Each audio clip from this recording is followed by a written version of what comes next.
Ya melarikan diri Pak. Ada yang Betul. tidak selamat, ada yang meninggal juga, ada yang terjepit. Ini masih dalam evakuasi, yang masih terjepit di dalam. Yang Anda saksikan di layar kaca Anda ini adalah visual terkini sesaat setelah bangunan ini roboh. Tampak ada Wakil Bupati Sidoarjo, Mimik Idayana, yang juga langsung memantau bagaimana proses evakuasi yang tengah dilakukan.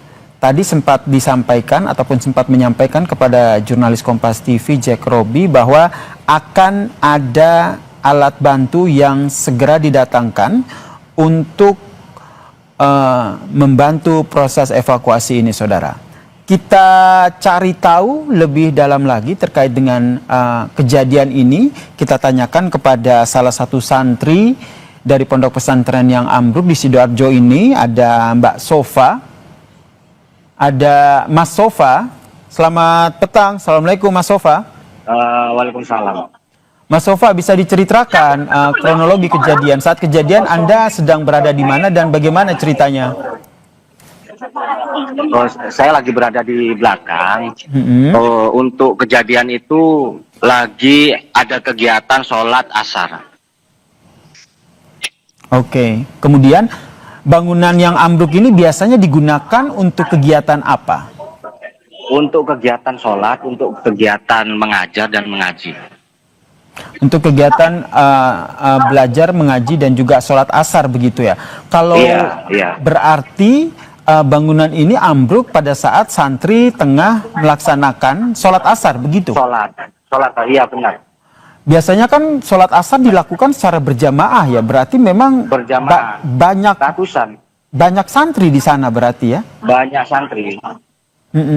Kemudian Mas Sofa, saat kejadian, saat ambruk, bagaimana akhirnya santri menyelamatkan diri dari ambruknya bangunan ini? Ya melarikan diri Pak. Ada yang tidak selamat, ada yang meninggal juga, ada yang terjepit. Ini masih dalam evakuasi, yang masih terjepit di dalam. Sejauh ini informasi yang Mas Sofa peroleh, ada berapa santri yang sudah diselamatkan dan kondisi mereka seperti apa? Kalau yang sudah diselamatkan ratusan. Untuk kepastiannya masih didata sama santri-santri yang aktif, pengurus santri itu. Rata-rata korban mengalami luka seperti apa, Mas Sofa?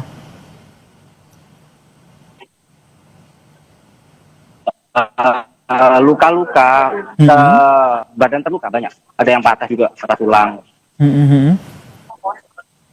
Oke. Sementara itu saya.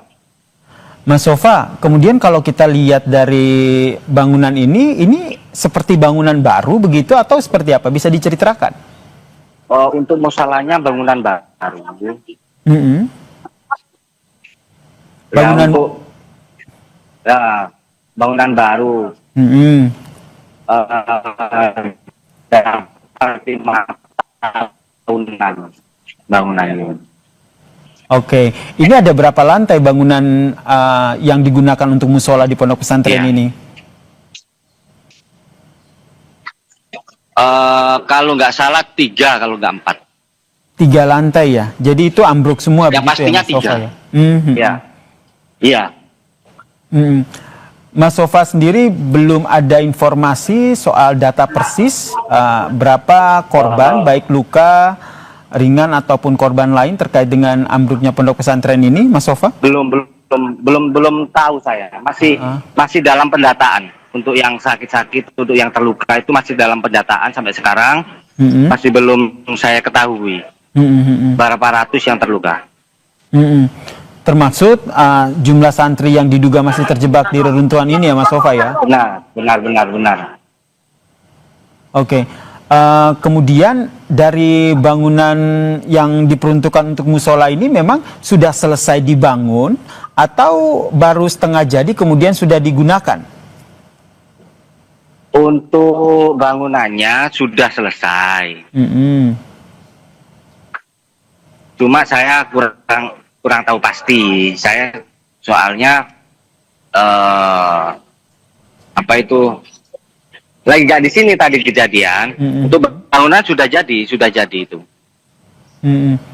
Kenapa saya menanyakan hal ini? Karena kalau dari visual itu masih terdapat banyak bambu-bambu begitu ataupun kayu-kayu yang biasanya digunakan untuk pembangunan.